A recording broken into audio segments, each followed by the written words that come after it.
I feel that I'm very strong, and I think that my quickness is there. I think that the power is much greater. You know, the next level is that superstardom level, and I want what Thomas Hearns has. So it makes me a dangerous and hungry fighter.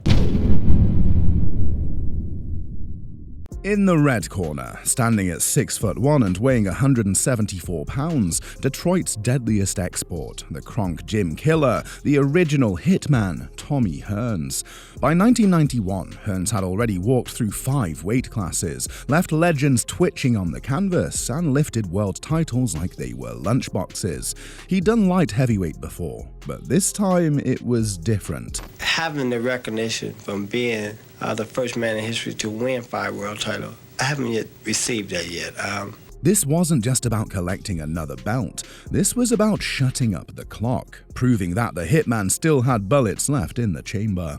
And across from him stood a man who had never been touched, never been tested like this. In the blue corner, Virgil Quicksilver Hill. An Olympic silver medalist, a 30-0 record, a reigning WBA light heavyweight champion, quick hands, slick movement, a chin made of granite, and a reputation cleaner than a Vegas roulette table before the casino opens. This was youth versus legacy, an undefeated champion looking to carve his own name into history, and a war-torn veteran refusing to let time erase his. On June 3, 1991, under the desert lights of Caesar's Palace, one man's legend was on the line. By June of 1991, Tommy Hearns was already a living monument in the sport of boxing. Born in Memphis, raised in Detroit, and sharpened under the steely eye of Emanuel Stewart at the Kronk Gym, Hearns was more than just a puncher. He was a legacy fighter, built on risk, rivalry, and raw destruction. He'd already made history by becoming the first boxer to win titles in 4 separate weight classes. Then he upped the ante with a 5th. He'd been in brutal wars with Sugar Ray Leonard, Roberto Duran, and Marvin Hagler, fighter and on his own body. But now, at 32 years old, Hearns wasn't slowing down. His legs didn't move like they used to, but his hands were still fast, and his timing deadly. They don't teach you to start off with trying to get fancy and shooting quick, fast shots. They don't teach you that. He wasn't stepping up to light heavyweight for the first time. He'd been here before, most notably in 1987, when he smashed Dennis Andrews to claim the WBC belt. But this time, he was going after the WBA title, a 6th world championship, a chance to do what no man had done before. And the road ran straight through one of the slickest technicians in the game.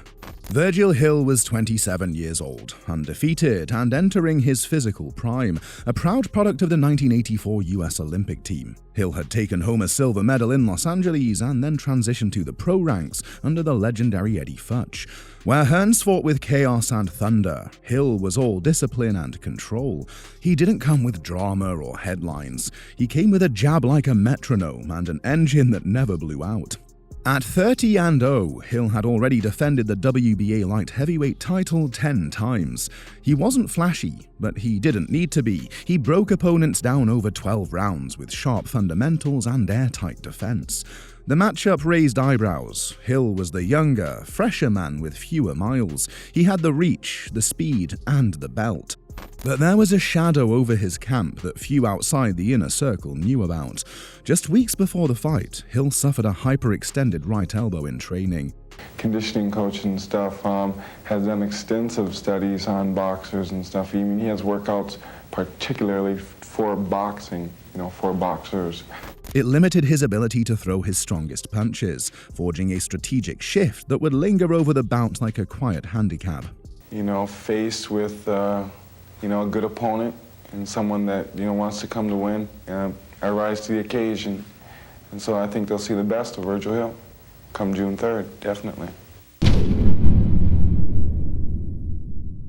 The venue was Caesar's Palace in Las Vegas, a battleground etched into the fabric of boxing history. The crowd, thick with anticipation, settled in under the harsh lights. The WBA light heavyweight title was at stake. More than that, it was a clash of pedigree and legacy. The stage was set. All that remained was the opening bell. Was this the night the veteran's body would finally give in, or would those old hands write one more chapter? Virgil Hill had the belt, the speed, the momentum, but Tommy Hearns had been through fire, and he wasn't finished just yet. Style from Hitman Hearns, but how will Virgil Hill approach this bout? Thomas moving forward, and Virgil on several occasions, Ferdy, he can't outbox a man. The boxer was winning the fights. So far, he's just tentative. He's just putting it out there, but he's been landing. When this fight was announced, it was a 4-1 favorite over Thomas Hearns, but very tentative round. Not nervous tension. But remember, Virgil Hill has said he feels he needs an impressive victory, a smashing. All good instructions. They felt, Freddie said that he felt that Hearns was tight, a quicker fighter than Thomas Hearns during training. Certainly no desire on Hill's part to mix it up with Tommy Hearns. So far, if boring. Virgil Hill has really been first as a champion before Hearns. I'm the guy with the title. Well, here's where to solve it, right in the ring. But he usually is. He usually punches, he's converted left-hander, he punches jabs, and then turns them over into that. Tommy won that round, evening out 1 round apiece. Based on what he's done in his career, you always tend to do what you've done to win. And Hill, I'm amazed that Hill does have a hard jab and can turn it without any kind of pain.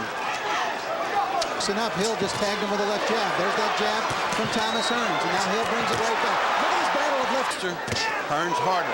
Oh, Hearns' jab is hard. It is snapping back. That is an attention-getting jab. Right eye of Virgil Hill. He tries to come across with the right, but Hearns answers with a counter right hand. Virgil Hill is fighting wild-eyed. His eyes are wide. Tommy. Round 4 shows Hearns beginning to find his rhythm. The jab starts to land with authority, stiff and direct, breaking up Hill's attempts to set a pace. Hearns isn't chasing knockouts, he's winning the small battles. Virgil stays composed, but for the first time in the fight, he's reacting more than controlling.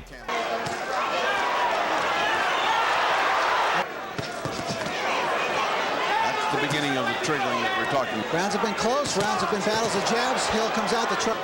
What they have been countering each other with is the left hook from Virgil Hill. That one. Spot in the corner.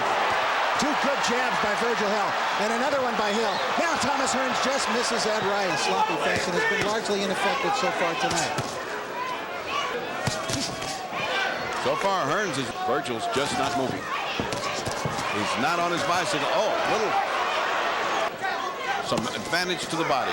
Left hook to the body, back out the center ring to finally work it out. Nice jabs by.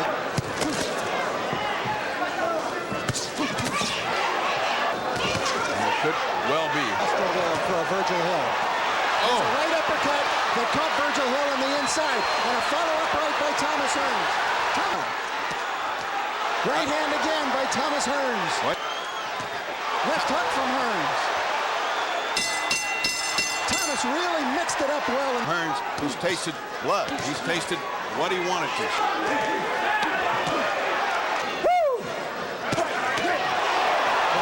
He got knocked out himself.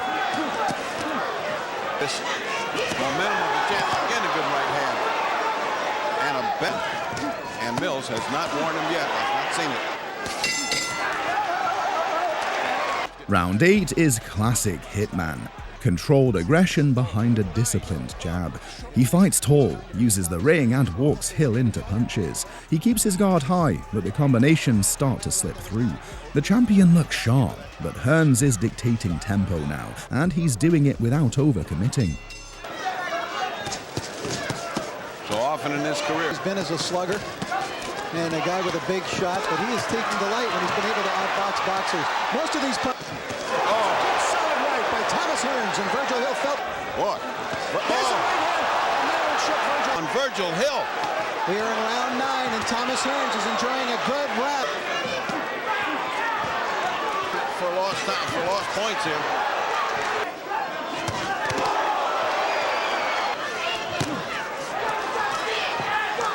The judges treated those 2 big rounds because they were big. That he gives away rounds and will follow the jab. Tom setting up the right hand. Just where the momentum has totally changed. Low blow.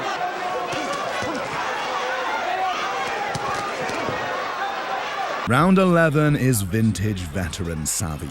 Hearns controls the center of the ring, walking Hill down behind that piston jab. The right hand rarely comes, but when it does, it stings.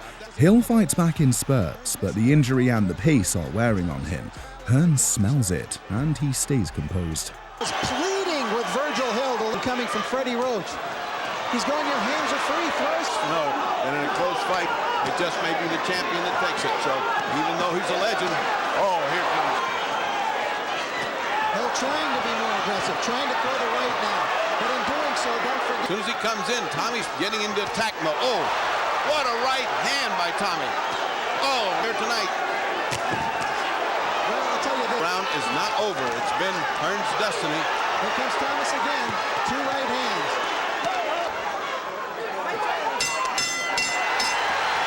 And the new light heavyweight champion of the world, Thomas Hitman